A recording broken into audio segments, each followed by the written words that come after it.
Before diving into this incredible story, consider subscribing to the channel and hitting the bell. Every story here has something to say, and you won't want to miss a single one. Maya Thompson, 24 years old, bright young black woman, graduate in robotics engineering from the prestigious Massachusetts Institute of Technology, breathing slowly to calm the nerves that tightened his chest. The glass hull of the skyscraper Atlas Dynamics, bathed in morning light, seemed cold, almost intimidating. The immaculate marble floor reflected the discreet heels she wore, and the walls displayed LED screens broadcasting the company's latest innovations on a loop: surgical robotic arms, autonomous drones, industrial exoskeletons. She knew this building represented much more than just a business. Atlas Dynamics, it was the summit of the world she dreamed of joining. A place where the brightest minds in engineering came together to reinvent the future. And she had been selected to take the final interview for a position as junior designer in their highly coveted Division D Innovation. Maya was ready. She had spent sleepless nights refining her plans, rereading her notes, and working on her answers to the most pointed questions. Her notebook, carefully stored in her bag, was full of sketches, diagrams and personal concepts, original ideas that she had developed alone, in her student room, often until dawn. She had bet everything on this opportunity. She wore a sober and elegant anthracite gray suit, a white shirt buttoned up to the collar, and a braided bun that revealed the grace of her carriage. Nothing was left to chance. She wanted to project an image of competence, seriousness, professionalism. Not simply to convince, but to disarm, to forestall the silent judgments, the veiled innuendos, the implicit doubts that, too often, accompanied black women in the corridors of power. What she hadn't told anyone was that her father, Robert Thompson, had just been appointed CEO of the Atlas Group 3 months earlier. The business world was surprised to see this brilliant but discreet black man rise through the ranks to become the head of one of the country's most powerful conglomerates. But Maya didn't want no shortcuts. She refused to accept the idea that anyone would ever think she had been helped, recommended, or favored. She wanted to enter Atlas through the main door, by his skills, not by his name. It was a tacit pact between her and her father, no piston, no mention of their link. Robert understood. He looked at her with the pride of a father who knows his daughter is capable of writing her own legend, and he remained silent. But that morning, as I stepped into the gleaming elevator of the Atlas headquarters, Maya was going to discover that talent and preparation are not always enough, facing the deep-rooted prejudices that in some rooms, diplomas don't speak as loudly as skin color or perceived origins. That judgments are formed in silence, long before a single word is said. She wasn't naive. But what she was about to experience was more than she was prepared to take. And somewhere, at the top of the building, without her knowing it yet, CEO Robert Thompson was in a meeting with the board of directors, also unaware that his daughter was a few floors below, about to experience a silent humiliation that would change everything. She was finally called after a long wait in an impersonal room with bare walls and freezing air conditioning. An administrative assistant, without even looking at her, waved her in with a curt gesture. Maya Thompson took a deep breath, tightened the straps of his bag, and pushed open the door to the interview room. Carter Reynolds, Director of Human Resources, was already seated. Tall, lean, perfectly tailored suit, set jaw, cold gaze. To his right was Tiffany Blake, head of the Innovation Department. An elegant white woman with a tight smile, whose eyes seemed to weigh on Maya as if assessing her place, or rather her lack thereof here. Maya extended her hand in greeting. Carter glanced quickly at his watch, as if he was already eager to get this over with, and squeezed her hand with his fingertips. Tiffany offered him a limp handshake and a smile of mechanical politeness. The atmosphere was icy from the very first moments. Carter grabbed his resume, barely flicked through it, then said in a drawled, deliberately casual tone. MIT, huh? Impressive on paper, but here, we're looking for profiles that are really compatible with our culture. You know what I mean? He insisted on the word compatible, almost emphasizing it with a knowing wink towards Tiffany. Maya felt the back of her neck tense. Tiffany tilted her head slightly to the side, and continued with a smile that didn't reach her eyes.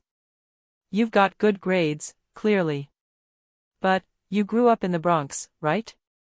It's a pretty, different world from ours.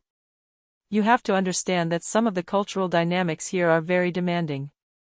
Very professional. The word professionalese vibrated like a thinly veiled accusation. Maya forced a smile, but didn't answer.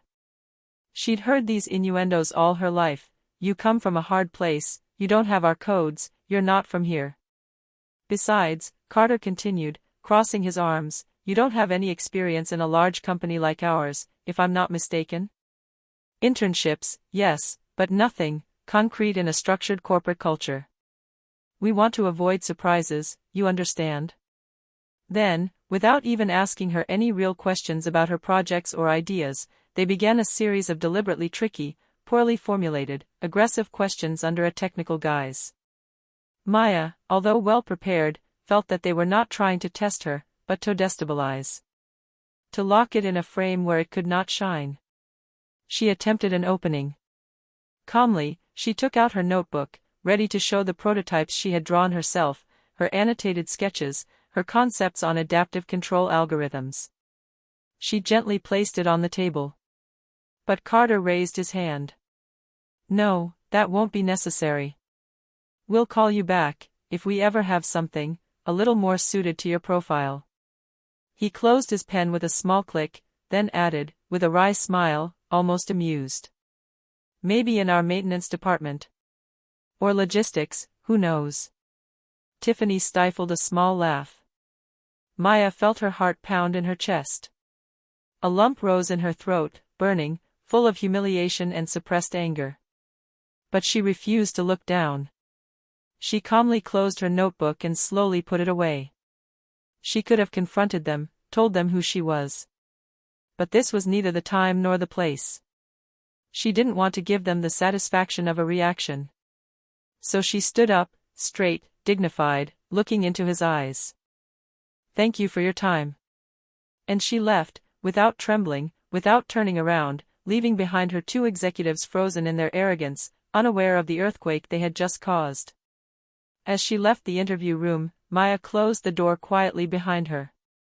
But her heart was beating fast, her hands were trembling slightly.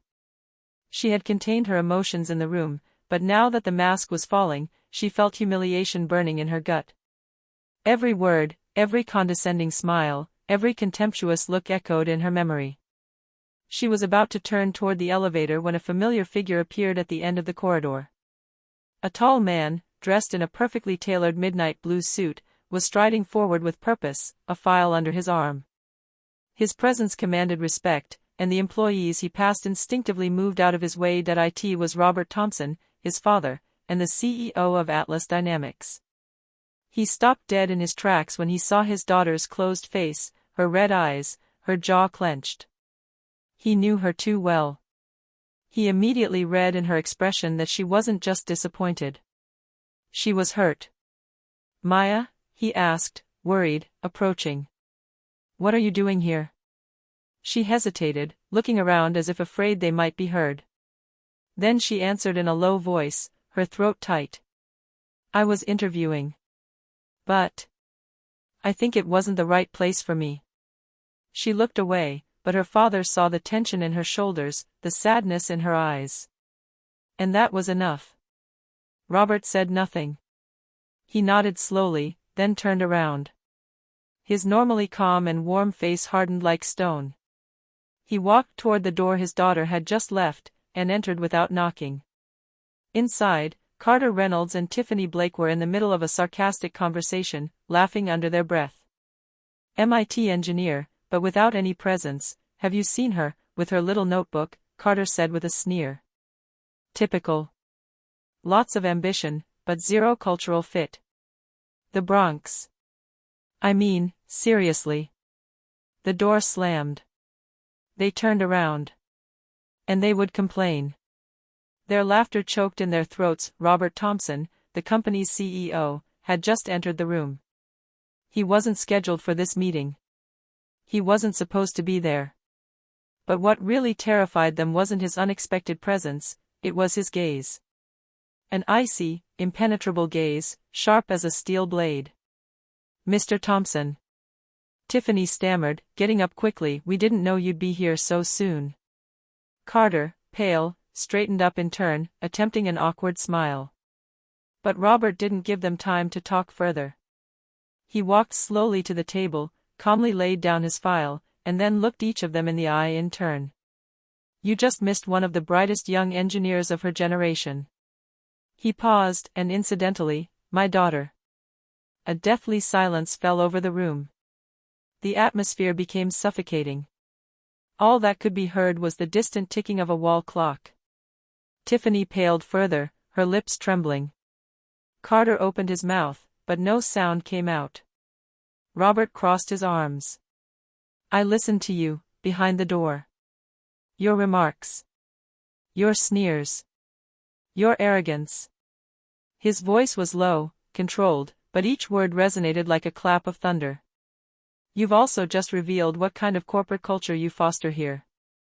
And believe me, it will have consequences. Immediate." He leaned forward slightly, looking at them with chilling intensity. "At Atlas, we will no longer tolerate superficial judgments, underhand humiliations, or biased recruitment." Then, in an even colder tone, "Prepare your explanations. The Internal Ethics Committee will summon you before the end of the day. And I suggest, you don't lie." He stepped back, gave them one last look, then left the room, closing the door behind him. In the hallway, Maya was waiting for him, straight and dignified, though still upset. Robert approached and gently placed a hand on her shoulder. "I'm proud of you. You have nothing to reproach yourself for. They will be the ones who will have to answer for this." And together, father and daughter, they walked away. But that day, Atlas Dynamics understood that it was not enough to display innovation in the windows, it also had to be embodied in the values. The next morning, the corridors of Atlas Dynamics buzzed with an unusual murmur. A hushed tension hung in the air. Employees, often absorbed in their prototypes or the interactive screens in the lobby, looked up at their phones or computers in astonishment. An internal memo, signed by the CEO's office, had just been distributed to all headquarters employees. Following an incident during a recruitment process, and after an investigation, Carter Reynolds, HR Director, and Tiffany Blake, Innovation Manager, have been relieved of their duties with immediate effect, for discriminatory conduct contrary to the core values of Atlas Dynamics. No names were added to this statement. No additional details.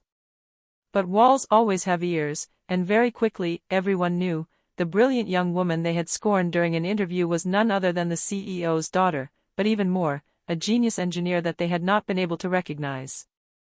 A second press release, this time public, appeared on the company's official website and in the specialist press. Atlas Dynamics announces the appointment of Maya Thompson as lead innovator in the R&D department, following a thorough technical evaluation conducted by an external and independent committee. Ms. Thompson has distinguished herself through her critical thinking, inventiveness, and mastery of the latest generation of adaptive robotic systems. No mention of his family connection. No apparent favoritism. Just merit. Those who still doubted were quickly silenced when Maya, now leading a multidisciplinary team of researchers, presented a prototype of an intelligent robotic arm, capable of anticipating human gestures thanks to an adaptive learning algorithm that she herself had designed. Her peers, seasoned engineers from India, South Korea, Germany, and Nigeria, listened to her with respect. She led without arrogance, with precision, with the authoritative gentleness that comes from people who have had nothing easy but have never made it an excuse. Today, Maya Thompsoni's more than a name in an organizational chart. It has become emblematic figure of the technological world.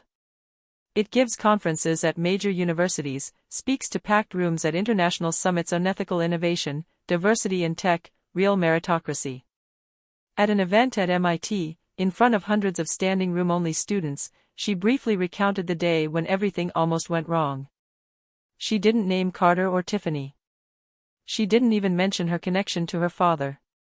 But she concluded her speech with this now viral line. "We don't fight to be accepted despite what we are. We fight to be respected because of who we are. And sometimes, we have to be humiliated to reveal the true face of the powerful." These words were taken up on social networks, engraved on university walls, quoted in management manuals. the company also changed. A fair recruitment charter was established, with anonymized panels, mandatory training on unconscious bias, and mentors assigned to young talents from atypical backgrounds. Robert Thompson once declared, "We build intelligent machines.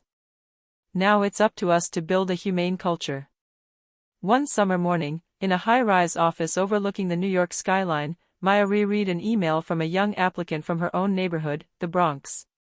He wrote, "I hesitated to apply. I thought people like me didn't belong here. But your story made me believe it was possible." Maya smiled and simply replied, "You belong here. Let what you are shine."